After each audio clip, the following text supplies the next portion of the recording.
Halo teman-teman, channel ini akan membahas alur cerita manga. Dan pada video kali ini saya akan membahas alur cerita manga Nine Peaks chapter 9. Check it out. Yeah.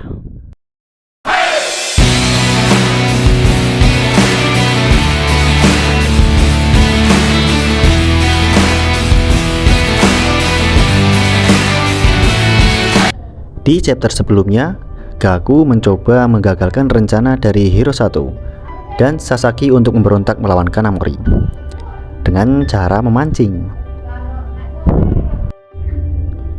Hirosato adalah master dalam hal memancing, sedangkan Gaku dan Mako hanya seorang amatir. Mako mendapatkan ikan keempatnya. Gaku tidak mau kalah. Ia juga mendapatkan ikan yang ke beberapa kali. Sasaki dan Hirosato pun kaget melihat hal itu. Di saat mereka memancing, Harumi datang dengan kesal karena dia tidak diajak memancing. Harumi protes kepada Gaku karena meminjam alat pancingannya tanpa izin dulu kepada Harumi. Harumi telah mengetahui jika mereka sedang bertaruh. Dengan perjanjian, siapa yang kalah akan mengikuti perkataan yang menang. Harumi mencoba tempat lain dan dia berkata dia ingin ikut andil dalam taruhan itu, dan jika dia menang mereka harus mengikuti Harumi. Sontak keempat orang itu pun kaget. Harumi berkata jika dia akan menjadi pemimpin Aoba dengan caranya sendiri. Itu pertama kalinya dia mengatakan itu atas kemauannya sendiri. Sedangkan kita tahu jika Harumi sebelumnya berkata jika dia tidak berminat mengincar puncak Aoba, dan kali ini dia mengatakan itu atas kemauannya sendiri. Keempat orang itu pun tersenyum. Sasaki yang mendengar langsung perkataan dari Harumi berkata bahwa dia akan mendukung Harumi untuk meraih puncak Aoba. Otomatis ini menggagalkan rencana Sasaki sebelumnya, di mana dia akan menyerang Kanamori secara diam-diam tanpa sepengetahuan dari Harumi. Dan dia sudah mendengar sendiri perkataan bosnya itu. Gaku benar-benar telah merubah masa depan. Semua yang di sana pun sepakat untuk mendukung Harumi. Gaku tiba-tiba merubah peraturan taruhan itu. Aturannya, siapa yang kalah harus membalikan burger Gensu kepada yang menang. Mereka pun semua menyetujuinya. Dan finally, akhirnya Hirosato yang menjadi pemenangnya. Dan kita sudah pasti tahu siapa yang bakal jadi pecundangnya. Yaps, ya tentu saja Harumi. Orang yang paling semangat soal memancing, tapi selalu tidak pernah mendapatkan ikan. Di saat mereka sedang asyik makan, ternyata di tempat itu sudah ada Ai dan Rin. Gaku menemui Hajime. Dia berkata, pemberontakan anak kelas 1 telah dihentikan. Hajime hanya bisa terdiam karena dia tahu itu pasti dapat merubah masa depan. Mako melihat Rin sedang ada di sana. Harumi terpesona dengan Rin. Harumi berpikir, ini adalah takdir mereka untuk berjodoh. Sedangkan itu, Ai masih memikirkan perkataan Gaku. Jika dia hanya diam saja, itu tidak akan merubah masa depan. Chapter ke-70, merubah masa depan. September semester kedua. Gaku benar-benar telah merubah masa depan. Dia berhasil menggagalkan rencana Sasaki untuk memberontak kepada Kanamori. Pagi itu, Sasaki mengumpulkan para siswa kelas 1 yang tidak puas dengan kepemimpinan Kanamori. Sasaki berkata kepada mereka jika pemimpin mereka adalah Harumi, bukan Kanamori, dan mereka akan memberontak jika waktunya sudah tiba. Dan pada waktunya tiba, mereka harus mendukung Harumi dengan sepenuh hati. Sementara di sekolah Hakyo, Tauga dan Tauga sedang bersama Hirosato.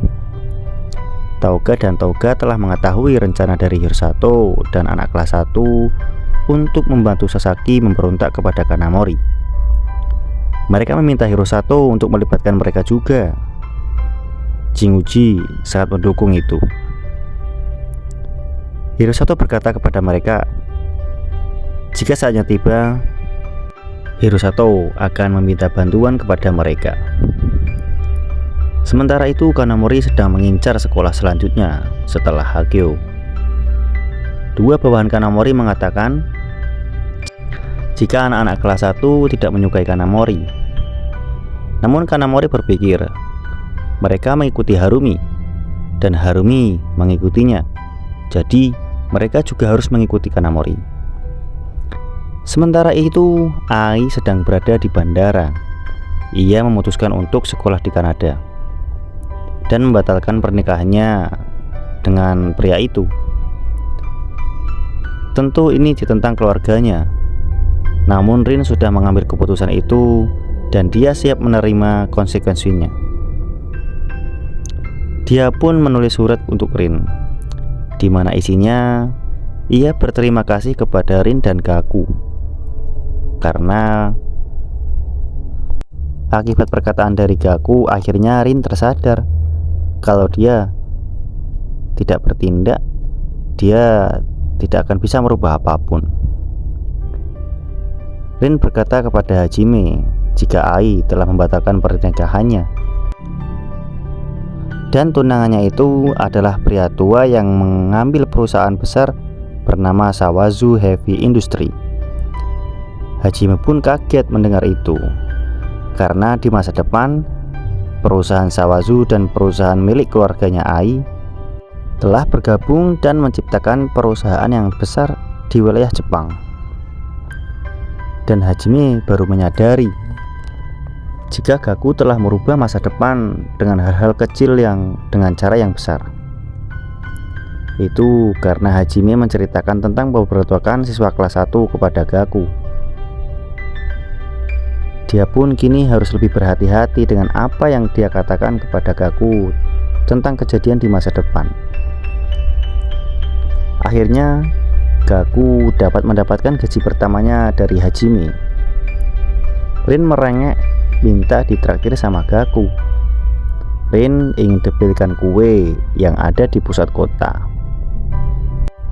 Chapter selanjutnya, pria yang menjengkelkan. Akhirnya Gaku membelikan Rin kue di pusat kota. Di sana Gaku pun mengantri. Tiba-tiba Gaku didatangi segerombolan murid SMA lain. Mereka berasal dari sekolah Kougetsu. Orang itu bernama Sagano Hideo. Bawahan dan musuhnya menyebutnya Ironhide. Dia kelas 2 di sekolah Kougetsu dan dia adalah pemimpin dari kelas 2. Gaku tidak melayani mereka dan memutuskan untuk lanjut mengantri kue karena itu sudah gilirannya. Orang itu yang tidak terima membawa Gaku ke tempat yang sepi. Akibatnya Gaku kehilangan antriannya. Dia pun menghajar Hide sampai berdarah. Hide berkata, pukulan Gaku tidak terlalu buruk. Dia adalah Hide, si manusia besi. Namun Gaku tidak peduli dengan itu. Yang dipikirkannya hanya antrian kue yang mulai penuh. Tiba-tiba Wagatsuma datang menghampiri mereka. Mereka pun ketakutan melihat monster Aoba itu dan kabur meninggalkan Gaku. Ternyata Wagatsuma juga membeli kue itu. Dia memberikan kue itu kepada Gaku. Gaku memberi uang kepada Wagatsuma. Namun Wagatsuma menolaknya. Dia pun meninggalkan Gaku. Namun sebagai gantinya Gaku meminta Wagatsuma untuk mentraktir Wagatsuma burger Gensu spesial. Wagatsuma tertarik dengan penawaran itu dan setuju ditraktir sama Gaku. Wagatsuma ini adalah orang yang sangat menyukai makanan. Dia bahkan tahu apa resep dan isi dari burger itu. Wakatsuma memberikan bintang 4 kepada burger itu. Gaku merasa Wakatsuma ini orangnya menyenangkan juga. Padahal awalnya Gaku mengira jika Wakatsuma itu orangnya menyeramkan. Hajime terkejut karena Gaku dapat membawa Wakatsuma mampir ke tempatnya. Hajime berpikir bahwa di masa depan seharusnya Wakatsuma sudah menghilang setelah pemberontakan anak kelas 1. Namun karena pemberontakan itu dapat digagalkan Gaku, Wakatsuma masih ada di Aoba. Dan sekali lagi Gaku benar-benar telah merubah masa depan. Wakatsuma pun memutuskan untuk pulang. Gaku menamari Wakatsuma untuk mampir ke warung okonomiyaki milik Harumi. Namun Wakatsuma berkata jika dia tidak mau. Dia telah memberi nilai 3 kepada warung milik Harumi dan tidak akan pernah kembali. Chapter ke-72, The Tanuki and the Black Guard. Setelah kemarin Gaku memukul anak-anak Kaugetsu, pemimpin Kaugetsu yang bernama Kameto Noburu ingin membicarakannya kepada Kanamori. Kameto ingin berbicara kepada Kanamori secara 4 mata. Namun Kameto protes kepada Kanamori karena ia mengajak Wakatsuma ikut di dalamnya. Sementara itu para freshmen diperintahkan Kanamori untuk mengawasi dari jauh jika terjadi hal-hal yang tidak diinginkan. Ternyata Kameto, Wakatsuma, dan Kanamori sudah kenal lama. Dan Kanamori dijuluki Tanuki, dan Kameto sendiri dijuluki penjaga hitam. Tanuki berarti hewan mitologi Jepang berbentuk rakun. Ternyata Kameto juga tidak sendiri. Di belakangnya ada banyak anak-anak geng motor. Kaugetsu sendiri terkenal sebagai sekolah yang telah berafiliasi dengan geng-geng motor. Akhirnya pertemuan pun berakhir. Kanamori berencana untuk mengurus Kaugetsu cepat atau lambat. Begitupun sebaliknya, Kameto berencana untuk menyerang Aoba cepat atau lambat. Ternyata Kanamori, Wakatsuma, dan Kameto sudah bersama sejak SD. Dan cerita pun flashback saat pertama kali Kanamori bertemu dengan Wakatsuma. Saat itu mereka masih SD. Pak Guru memperkenalkan murid pindahan. Para siswa antusias dengan kedatangan murid pindahan itu. Yaps, namanya adalah Wakatsuma Daichi. Murid-murid di sana tampak ketakutan dengan Wakatsuma. Chapter 75, Kanamori Soichi dan Wakatsuma Daichi. Pak Guru menyuruh murid-muridnya untuk membuat kelompok yang terdiri dari 3 anak. Namun, anak-anak di sana tidak ada yang mau satu grup dengan Wakatsuma, dikarenakan dia menyeramkan. Dan saat Pak Guru meminta Kanamori untuk mengajak Wakatsuma, dia menolaknya. Dia lebih baik sendiri. Di jam makan siang, Kanamori menggerutu karena bekalnya selalu sama tiap hari. Dan dia pun melihat Wakatsuma yang sedang sendirian. Kanamori memberi daging kepada Wakatsuma, tetapi sebagai imbalannya dia meminta beberapa bekal yang dimiliki Wakatsuma. Memang dari kecil Kanamori sudah licik sekali. Wakatsuma setuju dan memakannya. Dia mengetahui resep bahkan bahan-bahan makanan itu. Saat pulang ke rumah, Kanamori dipalak oleh siswa sekolah lain yang lebih senior. Mereka ingin meminjam video game milik Kanamori. Namun Kanamori dengan otak liciknya berkata, jika dia akan menyewakan video gamenya itu seharga 10 yen per menit. 2 orang siswa itu pun memukul Kanamori. Tiba-tiba Wakatsuma datang dan membantu Kanamori. Mereka dapat dihajar Wakatsuma dan memutuskan untuk kabur. Kanamori mengucapkan terima kasih kepada Wagatsuma dan mengantarkan Wagatsuma pulang. Ternyata Wagatsuma tinggal di panti asuhan. Pemilik panti itu menyuruh Kanamori untuk makan di sana. Namun Kanamori menolaknya. Dan sampailah mereka memasuki masa SMP. Di masa pertamanya masuk ke SMP, dia langsung mengincar puncak SMP saat itu dan mengalahkan senior di sana. Tentunya dengan tangan kanannya, yaitu Wagatsuma Daichi. Chapter ke-74, The Lion and the Tanuki. Saat itu Kanamori telah menguasai SMP-nya dan sedang terlibat konflik dengan SMP Kameto. Tanpa aba-aba, Wagatsuma langsung menendang Kameto sampai terpental. SMP Kanamori mampu menghancurkan SMP Kameto. Kameto merencanakan untuk menyewa geng motor untuk menyerang SMP Kanamori. Saat itu Kanamori benar-benar terpojok. Dia dikepung oleh geng-geng motor di sana. Teman-teman Kanamori sudah pada kabur. Tinggal Kanamori dan Wagatsuma saja. Para anggota geng itu menyerang Kanamori, namun Wagatsuma yang masih SMP dapat melindungi Kanamori. Ketua geng itu kaget melihat kebrutalan Wagatsuma. Tiba-tiba salah satu anggota geng itu menabrak Wagatsuma dengan motor sampai terpental.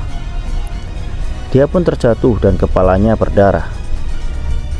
Pemimpin geng itu berteriak untuk mengakhirinya. Kanamori mencoba meminta maaf kepada geng itu, namun geng itu tidak memperdulikannya. Mereka mengeroyok Wagatsuma, namun Kanamori melindungi Wagatsuma dengan badannya. Chapter 75, Sumpah di Taman Karoga. Setelah mereka babak belur diajar oleh geng-geng itu, Wagatsuma mengecek Kanamori apakah masih hidup. Ternyata dia masih hidup dan mencari kacamatanya. Sebenarnya Kanamori hanya memanfaatkan Wagatsuma karena dia kuat. Namun saat Wagatsuma dihajar habis-habisan, tiba-tiba tubuhnya tanpa sadar bergerak untuk melindunginya. Sejak saat itu Kanamori bertekad untuk menaklukkan Kumine. Dia meminta Wagatsuma untuk mengikutinya. Yaps, Wagatsuma menerima Kanamori dan akan mengikutinya sampai kapanpun. Kanamori mengajak Wagatsuma ke rumah sakit, namun ditolak dengan keras. Mereka pun memutuskan untuk pergi ke rumah Kanamori. Namun saat sudah berada di depan rumahnya, tiba-tiba Wagatsuma menangis. Sepertinya dia mempunyai kenangan tersendiri dengan rumah itu. Di panel ini diceritakan saat September tahun 2000, di saat setelah pemberontakan anak kelas 1 oleh Sasaki. Saat itu Kanamori benar-benar kalah oleh anak-anak kelas 1, dan Wagatsuma menasehati Kanamori untuk berhenti mengejar puncak. Namun Kanamori menolaknya. Ia mengingatkan kembali saat mereka berjanji bersama di Taman Karoga. Kanamori pun meninggalkan Wagatsuma dan berkata, "Jika kau ingin menjadi pecundang, kau tidak berguna bagiku." Wagatsuma hanya terdiam. Dia tahu dia akan menjaga janjinya untuk mengikuti Kanamori sampai kemanapun. Malam pun tiba. Wagatsuma dikepung beberapa orang dan orang itu berkata sama persis dengan apa yang dikatakan Kanamori. "Jika kau ingin jadi pecundang, kau tidak berguna bagiku." Chapter ke-79, Ayah Wagatsuma. Di timeline ini, sesaat sebelum Wagatsuma dikeroyok oleh berandalan tadi. Saat itu pemilik panti asuhan yang sedang ingin membagi kue, dia menceritakan kelezatan kue itu kepada anak-anak di sana. Dan muncullah Wagatsuma. Di sana pemilik panti itu berkata, jika Wakatsuma telah dituku Kanamori di Taman Karoga. Wakatsuma pun pergi ke taman itu dan meminta pemilik panti itu untuk menyisakan kuenya. Para berandalan itu berkata jika dia disuruh oleh seseorang untuk menghajar Wakatsuma. Wakatsuma pun berpikir, apakah itu ulah dari Kanamori? Para berandalan itu pun mengeroyok Wakatsuma. Wakatsuma dapat menangani mereka dengan sendirian karena terlalu banyak orang, dan kondisi Wakatsuma yang belum pulih karena setelah berperang dengan anak-anak kelas 1. Wakatsuma terkena pukulan dari belakang. Namun Wakatsuma benar-benar monster. Dia dapat bangkit dan menghajar mereka. Wakatsuma sangat kelelahan dan dia terkena pukulan tepat di kepalanya. Dia pun dipukul para geng itu. Wakatsuma berpikir itu ulah Kanamori. Wakatsuma pun pulang dengan berdarah-darah. Kepala pemilik panti itu kaget dengan kondisi Wakatsuma yang sudah hancur. Wakatsuma berkata jika dia ingin kembali ke eranya lagi. Flashback kembali saat Wakatsuma kecil. Saat itu Wakatsuma sedang bersama ibunya. Ibunya ini terkena penyakit kanker.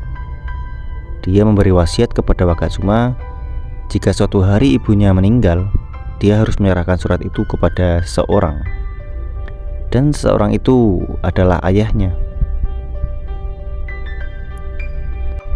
Di surat itu sudah tertulis alamatnya. Dan akhirnya ibu Wakatsuma pun meninggal. Keluarganya tidak ada yang mau merawat Wakatsuma. Mereka mengirim Wakatsuma ke panti asuhan. Setelah itu Wakatsuma pun berniat menyerahkan surat itu kepada ayahnya. Dia menangis di kereta mengingat ibunya. Dia pun menanyakan alamat itu ke warga sekitar. Dia sangat penasaran dan antusias untuk bertemu dengan ayahnya. Dia berdiri di depan gerbang rumah ayahnya. Tiba-tiba ada mobil yang datang. Yaps, ternyata ayah Wakatsuma adalah Kanamori. Sungguh alur cerita yang membingungkan. Namun itu yang menjadi daya tarik tersendiri di manga Netflix ini. Wakatsuma bertanya kepada Kanamori, apakah dia tinggal di sini? Dia pun menyerahkan surat itu kepada Kanamori. Saat Kanamori melihat nama surat itu, ekspresinya pun berubah. Nampak di dalam mobil, Remi curiga dengan Kanamori. Dia menuduh Kanamori telah selingkuh dengan wanita itu. Kanamori mengelaknya dan membuang surat itu. Kanamori memarahi Wakatsuma dan meninggalkan dia sendirian. Wakatsuma pun shock melihat itu. Dia pun pergi meninggalkan tempat itu. Setelah itu Kanamori kembali ke tempat itu dan mencari Wakatsuma. Dan yaps, benar, dia adalah ayah Wakatsuma. Wakatsuma pun pergi ke tempat di mana saat kecil Wakatsuma sering datang ke tempat itu bersama ibunya. Di sana Wakatsuma merenung sendirian dan memandangi surat itu. Tanpa sengaja surat itu pun terbawa angin. Wakatsuma mencoba menyelamatkan surat itu dan tercebur ke laut. Yaps, plot twist dari chapter ini adalah ternyata Wakatsuma adalah seorang time travel seperti Gaku. Gaku juga awal mulanya sebelum melakukan time travel dia tercebur ke laut seperti yang terjadi dengan Wakatsuma. Dan alasan mengapa Wakatsuma menangis saat diajak Kanamori ke rumahnya, ya karena dia tahu rumah itu sama dengan rumah yang ia datangi waktu kecil, waktu ia mencari ayahnya. Dan dia baru menyadari jika Kanamori adalah ayahnya. Itu pun yang menjadi penyebab Wakatsuma sangat setia dengan Kanamori. Wakatsuma dan Gaku sama-sama time travel. Yaps, volume 9 pun sudah selesai. Terima kasih yang sudah menonton video ini sampai akhir. Terima kasih, bye-bye.